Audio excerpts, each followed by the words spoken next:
Smart ഹീറോസിലേക്ക് അവർക്കും സ്വാഗതം. കേരളക്കരാകെ ത്രിതല പഞ്ചായത്ത് തെരഞ്ഞെടുപ്പിൻ്റെ ഉത്സവ ലഹരിയിലാണ്. ഈ ഘട്ടത്തിൽ നമ്മുടെ നാട്ടിൻ പ്രദേശങ്ങളിലെ സ്ഥാനാർത്ഥികൾക്കും നാട്ടുകാർക്കും എന്താണ് പറയാനുള്ളത് എന്നാണ് ഇതുകൊണ്ട് ഉദ്ദേശിക്കുന്നത്. നിങ്ങളെല്ലാവരും ഈ ചാനൽ ഒന്ന് സബ്സ്ക്രൈബ് ചെയ്യണമെന്നും ഇതിനോട് സഹകരിക്കണമെന്നും അഭ്യർത്ഥിച്ചുകൊണ്ട് നമുക്ക് നേരിട്ട് പരിപാടിയിലേക്ക് കിടക്കാം. ഇന്ന് നമ്മോടൊപ്പം ഉള്ളത് കൈപ്പമംഗലം ഗ്രാമപഞ്ചായത്തിലെ 22-ാം വാർഡ് സ്ഥാനാർത്ഥി ഷാഹിർ പഴുമ്പറമ്പിലാണ്. അദ്ദേഹത്തെ നമുക്ക് ഈ പരിപാടിയിലേക്ക് ഹാർദവമായി സ്വാഗതം ചെയ്യാം. Welcome to Smart Heroes. എന്താണ് വിശേഷങ്ങളൊക്കെ? നല്ല വിശേഷം, സുഖമായിരിക്കുന്നു. എങ്ങനെ ഇലക്ഷൻ പ്രചാരണങ്ങളൊക്കെ എങ്ങനെ പോകും? ഇലക്ഷൻ പ്രചാരണങ്ങൾ ഇപ്പോൾ ഒരു റൗണ്ട് കഴിഞ്ഞു. പിന്നെ 2 ദിവസമായിട്ട് നമ്മൾ നാമനിർദ്ദേശം കൊടുക്കുന്നതിന്റെ തിരക്കിലായിരുന്നു. അപ്പൊ അത് ഇന്നത്തോടുകൂടി അവസാനിക്കുന്ന നാമനിർദ്ദേശ പത്രികയുടെ. ഇന്ന് രാവിലെ ഇപ്പൊ രണ്ടാമത്തെ റൗണ്ടിന്റെ ആരംഭിച്ചു. അഭ്യർത്ഥന കൊടുത്തു തുടങ്ങിയിട്ടുണ്ട്. അഭ്യർത്ഥന കൊടുത്തു തുടങ്ങിയിട്ടുണ്ട്. അതൊക്കെയാണ് ഇപ്പോ തെരഞ്ഞെടുപ്പിന്റെ ഇപ്പൊ നിലവിലുള്ള സ്റ്റാറ്റസ്. എന്നാണ് ഇപ്പൊ നിലവിലുള്ള നമ്മുടെ വാർഡ് പുതുതായിട്ട് രൂപീകരിച്ച വാർഡാണല്ലോ 22-ാം വാർഡ് കൈപ്പമംഗലം ഗ്രാമപഞ്ചായത്തിലെ. ഇതിക്ക് മുമ്പ് ഈ വാർഡ് ഏതെങ്കിലും ഒരു വാർഡിന്റെ ഒരു ഭാഗമായിട്ടായിരിക്കുമല്ലോ. ഞാൻ മനസ്സിലാക്കുന്ന 20-ാം വാർഡിന്റെ ഭാഗമാണെന്നാണ് ഞാൻ മനസ്സിലാക്കുന്നത്. ഇത് കഴിഞ്ഞ 20-ാം വാർഡാണത്. ഈ 20-ാം വാർഡിൽ നിന്ന് കുറച്ച് ഭാഗം 3-ാം വാർഡിലേക്ക് മാറിയിട്ടുണ്ടെന്നല്ലാതെ വേറെ വ്യത്യാസങ്ങളൊന്നും വന്നിട്ടില്ല. 20-ാം വാർഡിൽ നാളെ ഇതുവരെയായിട്ട് LDF ഭരിച്ചുകൊണ്ടിരിക്കുന്നതെന്ന് ഞാൻ മനസ്സിലാക്കുന്നത്. എന്തായിരുന്നു ഏത് തരത്തിലുള്ള പ്രവർത്തനങ്ങളുണ്ട്? എന്താണ് ഇവിടുത്തെ വികസനങ്ങൾ? ഒന്ന് എന്താണ് എന്തെങ്കിലും വല്ല പോരായ്മകളോ അല്ലെങ്കിൽ അഡ്വാൻസ് ആയിട്ട് അവർക്ക് എന്തെങ്കിലും ചെയ്യാൻ പറ്റിയിട്ടുണ്ടോ? ഒരു സ്ഥാനാർത്ഥി എന്ന നിലയ്ക്ക് നിങ്ങൾ നോക്കി കാണുന്ന സംഭവം. ഇത് ഏകദേശം 15 വർഷക്കാലമായിട്ട് ഇവിടെ ഇടതുപക്ഷത്തിന്റെ സ്ഥാനാർത്ഥിയാണ് ജയിച്ചു വരുന്നത്. ഈ 20-ാം വാർഡ് കഴിഞ്ഞ 20-ാം വാർഡ് ഇപ്പോഴത്തെ 22-ാം വാർഡ് എന്ന് പറഞ്ഞാൽ UDF-ന് പ്രാതിനിധ്യം കൂടുതലുള്ള വാർഡാണ്. പക്ഷേ അതൊരു വ്യക്തി എന്ന നിലയ്ക്ക് കഴിഞ്ഞ 15 വർഷക്കാലമായിട്ട് ഇടതുപക്ഷം നിർത്തി വന്നിരുന്ന ഒരു സ്ഥാനാർത്ഥിയാണ് ഇവിടെ ജയിച്ചു വന്നിരുന്നത്. ഇവിടെ വികസന പ്രവർത്തനങ്ങൾ എന്ന് പറഞ്ഞാൽ ഇവിടെ കൂടുതലും ഐക്യജനാധിപത്യ മുന്നണിയുടെ നേതൃത്വത്തിലുള്ള ഭരണസമിതിയാണ് ഈ 15 വർഷക്കാലത്തിൽ ഒരു തവണ ഒഴിച്ച് ബാക്കി എല്ലാ തവണയും പഞ്ചായത്ത് ഭരിച്ചിട്ടുള്ളത്. അതുകൊണ്ട് തന്നെ ഈ പഞ്ചായത്തിന്റെ വികസനങ്ങള് ഈ ഐക്യജനാധിപത്യ മുന്നണി ഭരിക്കുമ്പോൾ പഞ്ചായത്തിന്റെ വികസനങ്ങള് അത് എല്ലാ വാർഡിലേക്കും ഒരേപോലെ എത്തിക്കാൻ ശ്രമിച്ചിട്ടുണ്ട്. അതിന്റെ ഭാഗമായിക്കൊണ്ട് ഈ 20-ാം വാർഡിൽ ഭരണസമിതിയുടെ ഒരുപാട് ഫണ്ടുകൾ ഈ 20-ാം വാർഡിൽ എത്തിയിട്ടുണ്ട്. അത് എത്തിക്കാനായിട്ട് നമ്മളെ കൊണ്ടാവുന്ന വ്യക്തിപരമായിട്ടും പഞ്ചായത്ത് പ്രസിഡന്റ് നേതൃത്വത്തിലും ശ്രമിച്ചിട്ടുണ്ട്. അത് ഈ വാർഡിൽ നടപ്പിലാക്കിയിട്ടുണ്ട്. ഇപ്പോൾ ഭരിച്ചുകൊണ്ടിരിക്കുന്ന ഭരണസമിതി UDF-ന്റെ ഭരണസമിതിയാണ്. ആ ഭരണസമിതിയിൽ നിന്നും അകമഴിഞ്ഞിട്ടുള്ള സഹകരണം 20-ാം വാർഡിൽ ലഭിച്ചിട്ടുണ്ട്. ഞാൻ നേരത്തെ പറഞ്ഞില്ലേ, കാരണം ഐക്യജനാധിപത്യ മുന്നണി ഭരിക്കുമ്പോൾ അത് അവിടെ ഇടതുപക്ഷമാണോ ഭരിക്കുന്നത് ആ വാർഡിൽ, അല്ലെങ്കിൽ അവിടെ UDF-ന്റെ ആളുകളാണോ ഭരിക്കുന്നത് നോക്കാതെ എല്ലാ വാർഡിലേക്കും ഒരേപോലെ വികസനം നടത്തുവാൻ വേണ്ടി പഞ്ചായത്ത് പ്രസിഡന്റും ആ ഭരണസമിതിയും ശ്രമിച്ചിട്ടുണ്ട്. അതിന്റെ ഭാഗമായിക്കൊണ്ട് ഈ വാർഡിലും വികസനങ്ങൾ നടന്നിട്ടുണ്ട്. താങ്കളുടെ മെമ്പറായി വന്നിട്ടുണ്ടെങ്കിൽ ഈ വാർഡിൽ എന്തെല്ലാം വികസന പ്രവർത്തനങ്ങൾ നടത്താൻ താങ്കൾ കഴിയും എന്നാണ് താങ്കൾ വിശ്വസിക്കുന്നത്? കഴിഞ്ഞ 20 വർഷക്കാലമായിക്കൊണ്ട് പൊതുപ്രവർത്തനങ്ങളിൽ രാഷ്ട്രീയപരമായും സാമൂഹികപരമായിട്ടുള്ള പ്രവർത്തനങ്ങളിൽ ഉള്ള ഒരു വ്യക്തി എന്ന നിലയ്ക്ക് കൂർഗ് സെന്ററിൽ ഒരു 25 വർഷക്കാലം പഴക്കമുള്ള ഒരു റിനോൺ ബോയ്സ് എന്നുള്ള ക്ലബ്ബുണ്ട്.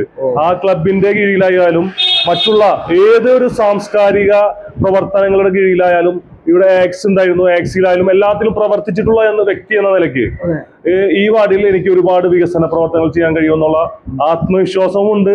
എനിക്ക് വ്യക്തമായ ഒരു പ്ലാനുമുണ്ട് ഈ വാർഡിനെ കുറിച്ച്.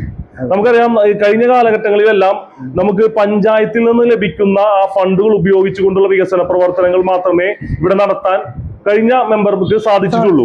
ഞാൻ അതിൽ നിന്ന് വ്യത്യസ്തമായിക്കൊണ്ട് പഞ്ചായത്തിൽ നിന്നും ബ്ലോക്കിൽ നിന്നും ജില്ലാ പഞ്ചായത്തിൽ നിന്നും ലഭിക്കുന്ന ആനുകൂല്യങ്ങൾക്ക് പുറമെ നമ്മുടെ നാട്ടിൽ ഒരുപാട് സാധാരണക്കാരായ ജനങ്ങളുണ്ട്, പാവപ്പെട്ട ജനങ്ങളുണ്ട്.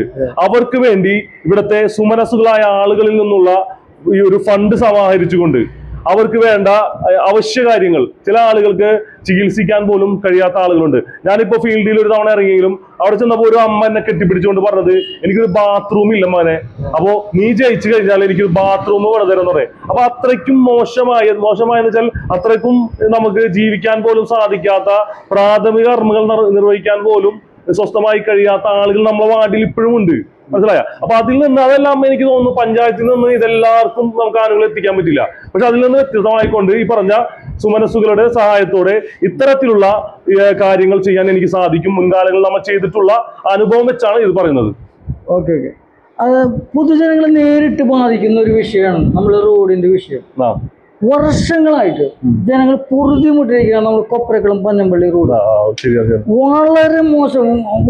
വിദ്യാർത്ഥികൾ, വയോജനങ്ങൾ, അതേപോലെ മറ്റുള്ള വിദ്യാർത്ഥികൾ മുതൽ വൃദ്ധന്മാര്, ആശുപത്രിയിൽ പോകുന്നവര്, ബസ്, ഈ നമ്മുടെ നാടിന്റെ സാമ്പത്തിക വ്യവസ്ഥയെ തങ്ങി നിൽക്കുന്ന ഒരു നട്ടെല്ലായ നമ്മുടെ തീരദേശം, അങ്ങോട്ട് പോകുന്ന ഏറ്റവും എളുപ്പത്തിലും ഏറ്റവും സൗകര്യത്തിൽ യാത്ര ചെയ്യാൻ പറ്റാവുന്ന ഒരു റോഡാണ് ഈ കൊപ്രക്കുളം പഞ്ഞമ്പള്ളി റോഡ്. പക്ഷെ എന്തുകൊണ്ടാണ് ഈ റോഡിന് മാത്രം ഒരു ശാപമോഷം സംഭവിക്കാത്തത്? എന്തുകൊണ്ടാണ് ഇത് ഇതേപോലെ തന്നെ എടുക്കുന്നത്?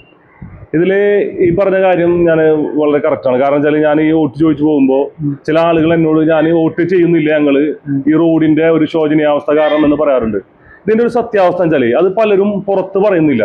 പ്രത്യേകിച്ച് ഇടതുപക്ഷം ഇത് ഇവിടുത്തെ പഞ്ചായത്ത് ഭരണസമിതിന്റെ പേരിൽ പഴി ചാരിക്കൊണ്ട് തടിയൂരാണ് ശ്രമിക്കുന്നത്. ഇതിന്റെ യാഥാർത്ഥ്യം ഇത് നിഷ്പക്ഷരായിട്ടുള്ള പൊതുജനങ്ങള് അന്വേഷിക്കണം. ഇത് ഞങ്ങൾ UDF-കാർ പറയുന്നതും ഇടതുപക്ഷം പറയുന്നതും കേൾക്കാതെ നിഷ്പക്ഷമായി അന്വേഷിക്കാൻ ഇതിന്റെ യാഥാർത്ഥ്യം മനസ്സിലാക്കാൻ കഴിയും. ഈ റോഡ് കൊപ്രക്കുളം മുതൽ പഞ്ഞമ്പള്ളി വരെയുള്ള റോഡ് MLA ഫണ്ട് പാസ്സായിട്ടുള്ള റോഡാണ്. MLA ഫണ്ട് പാസ്സായ റോഡിൽ ഈ പഞ്ചായത്തിന് ഇതിൽ പ്രത്യേകിച്ച് ഒന്നും ചെയ്യാൻ കഴിയില്ല. ഇതിന്റെ ഇടയിലുള്ള ഈ കട്ട വിരിച്ചത് പഞ്ചായത്താണ്. പക്ഷെ പഞ്ചായത്തിന് ഈ റോഡ് മുഴുവനായി ചെയ്യണമെന്നുണ്ടെങ്കിൽ MLA ഫണ്ട് തിരിച്ചെടുക്കണം. ഇതിൽ MLA ഞാൻ കുറ്റം പറയുന്നില്ല. തോന്നരുത്. ഇപ്പൊ ഇവിടെ കുറച്ച് മെയിൻ്റെനൻസ് വർക്ക് എടുത്തിട്ടുണ്ടല്ലേ, കട്ട വർക്ക്. ഈ കട്ട വിരിച്ചത് പഞ്ചായത്താണ്. പക്ഷെ ഇവിടെ നമ്മൾ മനസ്സിലാക്കിയത് MLA ഫണ്ടിൽ നിന്നാണ്. അത് കട്ട വിരിച്ചിരിക്കുന്ന പഞ്ചായത്താണ്.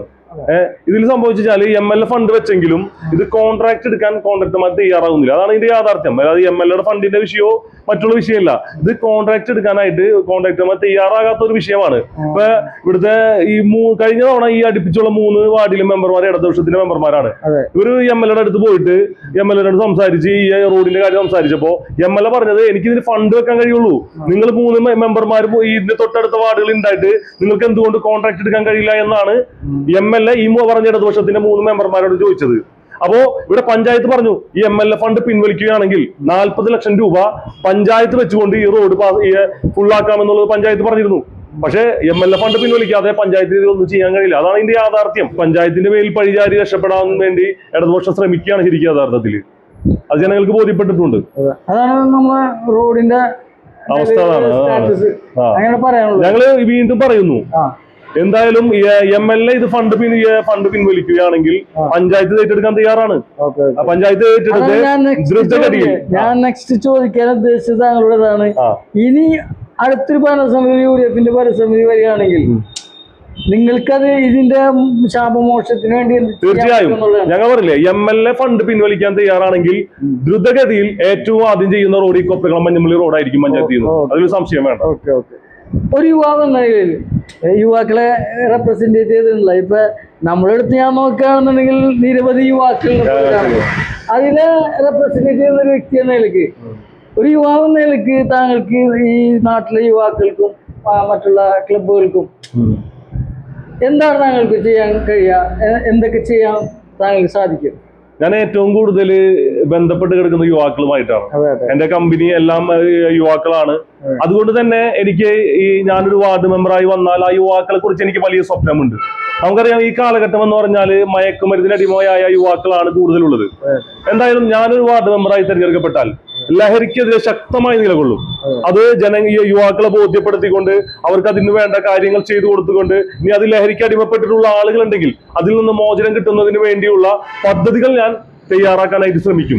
അത് ഒരുപക്ഷെ പഞ്ചായത്തിന് അതിന് മുൻഗണന എടുത്ത് ചെയ്യാൻ പറ്റിയില്ലെങ്കിൽ ഞാൻ അത് മുൻകൈ എടുത്തുകൊണ്ട് ചെയ്യുന്ന കാര്യത്തിൽ ഒരു സംശയം വേണ്ട. മാത്രമല്ല ഈ യുവാക്കൾക്ക് ഇപ്പൊ കളിസ്ഥലങ്ങളില്ല. മെയിനായിട്ട് യുവാക്കൾ കൂടുതലും മൊബൈലിന് അഡിക്റ്റ് ആയി മയക്കുമരുന്ന് അഡിക്റ്റ് ആകുമ്പോൾ പണ്ടൊക്കെ എല്ലാവരും കളിക്കാൻ സ്ഥലങ്ങളുണ്ട്, നമുക്ക് ഒരുപാട് സമയം ചെലവാക്കാൻ സമയങ്ങളുണ്ട്. അപ്പൊ കളിക്കളങ്ങളില്ലാത്ത ഒരുപാട് ബുദ്ധിമുട്ടുകൾ നമ്മുടെ യുവാക്കളുണ്ട്. അപ്പോ യുവാക്കൾക്ക് കളിക്കാൻ വേണ്ടി ടർഫ് പോലുള്ള കാര്യങ്ങൾ നമ്മുടെ വാർഡിൽ കൊണ്ടുവരുവാനായിട്ട് അത് പഞ്ചായത്തിന് കഴിഞ്ഞില്ലെങ്കിൽ തന്നെ ഞാൻ നേരത്തെ പറഞ്ഞ പോലെ ഇവിടുത്തെ സുമനസുകളെ കൂട്ടി യോജിപ്പിച്ചുകൊണ്ട് അങ്ങനെ ഒരു ടർഫ് കൊണ്ടുവരാനായിട്ട് ശ്രമിക്കും.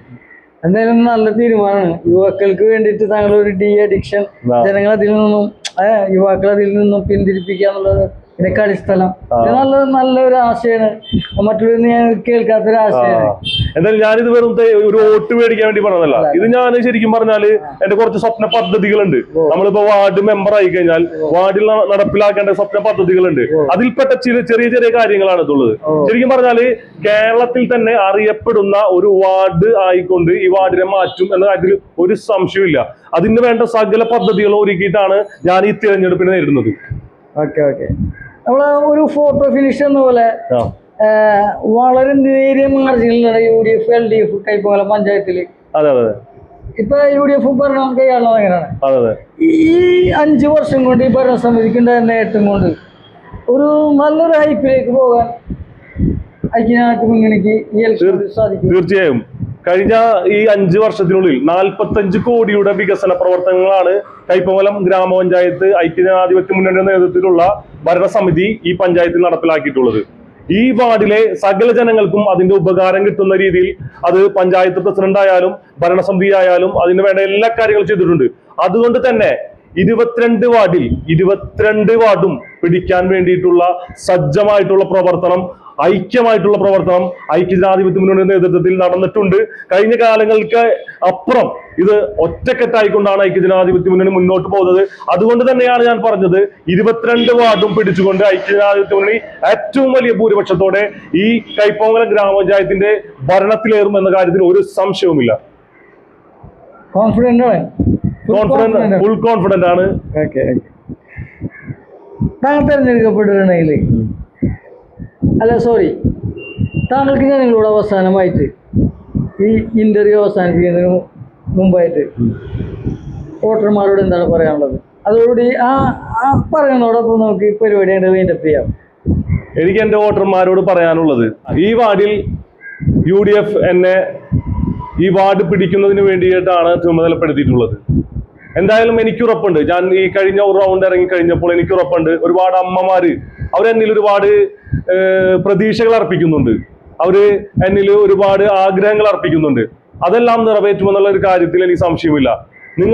എനിക്ക് എൻ്റെ വോട്ടർമാരോട് പറയാനുള്ളത്, എൻ്റെ അമ്മമാരോട്, എൻ്റെ സഹോദരിമാരോട് പറയാനുള്ളത്, സഹോദരന്മാരോട് പറയാനുള്ളത്, നിങ്ങൾ ഈ വരുന്ന 11-ാം തീയതി നടക്കുന്ന തിരഞ്ഞെടുപ്പിൽ ഐക്യജനാധിപത്യ മുന്നണിയുടെ സ്ഥാനാർത്ഥിയായി മത്സരിക്കുന്ന എനിക്ക് കൈപ്പത്തി അടയാളത്തിൽ വോട്ട് രേഖപ്പെടുത്തി വിജയിപ്പിച്ചു കഴിഞ്ഞാൽ ഒരിക്കലും നിങ്ങൾക്കത് ഒരു വെറുതെ ആകില്ല. നിങ്ങളെ വാർഡിൽ ഏറ്റവും നല്ല മെമ്പർ ആയിക്കൊണ്ട്, നിങ്ങളെ കുടുംബത്തിലെ ഒരു അംഗമായിക്കൊണ്ട് നിങ്ങൾക്ക് എൻ്റെ അടുത്ത് കടന്നു വന്നുകൊണ്ട് നിങ്ങൾക്ക് വേണ്ട എന്ത് ആവശ്യങ്ങളും നിറവേറ്റാൻ നിങ്ങളോടൊപ്പം ഏത് സമയത്തും ഞാൻ ഉണ്ടായിരിക്കും. അതിന് നിങ്ങളുടെ എല്ലാവരുടെയും സഹായവും പ്രാർത്ഥനയും വേണം എന്ന് മാത്രമാണ് എനിക്ക് നിങ്ങളോട് പറയാനുള്ളത്. ഏറെ കോൺഫിഡൻറ്റിലാണ് നമ്മുടെ ഷായർ.